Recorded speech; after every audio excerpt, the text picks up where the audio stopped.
ન્યાય યાત્રા 9 ઓગસ્ટથી મોરબી ખાતેથી શરૂ થતી હતી। મોરબી, ટંકારા, રાજકોટ, ચોટીલા, સુરેન્દ્રનગર, વિરમગામ, સાણંદ, અમદાવાદ પહોંચી હતી।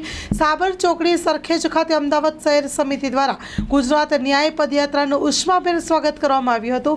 સેવાદળના રાષ્ટ્રીય અધ્યક્ષ લાલજી દેસાઈ, કોંગ્રેસ પક્ષના કાર્યકારી પ્રમુખ જિગ્નેશ મેવાણી, કિસાન કોંગ્રેસના ચેરમેન પાલભાઈ આંબલિયા સહિત આગેવાનો અથાગ પ્રયત્ન થકી ગુજરાત ન્યાય યાત્રા ગુજરાતના જનતાના અવાજને બુલંદ કરી રહી છે। ગુજરાત ન્યાય પદયાત્રા દરમિયાન ગુજરાત પ્રદેશ કોંગ્રેસ સમિતિના પ્રમુખ શક્તિસિંહ ગોહિલે જણાવ્યું હતું કે ગુજરાત રાજ્યમાં છેલ્લા 3 દાયકાથી ભાજપ શાસનમાં ભયમુક્ત ભ્રષ્ટાચારને લીધે વડોદરા હરણી બોટ કાંડ, મોરબી બ્રિજ કાંડ, કાંકરિયા રાઈડ કાંડ, તક્ષશિલા આગ કાંડ, બુલડોઝર કાંડ, લઠ્ઠા કાંડ, પેપર કાંડ, અંધાપા કાંડ, ભૂમાફિયા કાંડ, બળાત્કાર કાંડ જેવા અનેક કાંડોનો ભોગ ગુજરાતના નિર્દોષ નાગરિકો બની રહ્યા છે।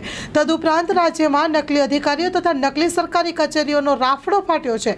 પૂજ્ય મહાત્મા ગાંધીજીના ગુજરાતના દારૂબંધી હોવા છતાં પોલીસ સ્ટેશનો, સરકારી કચેરીઓ, સરકારી હોસ્પિટલો, સરકારી વાહનોમાં ખુલ્લેઆમ દારૂની મહેફિલો માણવામાં આવે છે। ગુજરાત કોંગ્રેસ દ્વારા 9 ઓગસ્ટથી મોરબીથી શરૂ થયેલ ન્યાય યાત્રાનું અમદાવાદના ચાંદખેડા વિસ્તાર ખાતે સમાપન કરવામાં આવ્યું હતું। Story report by Jignesh Makwana, Ahmedabad.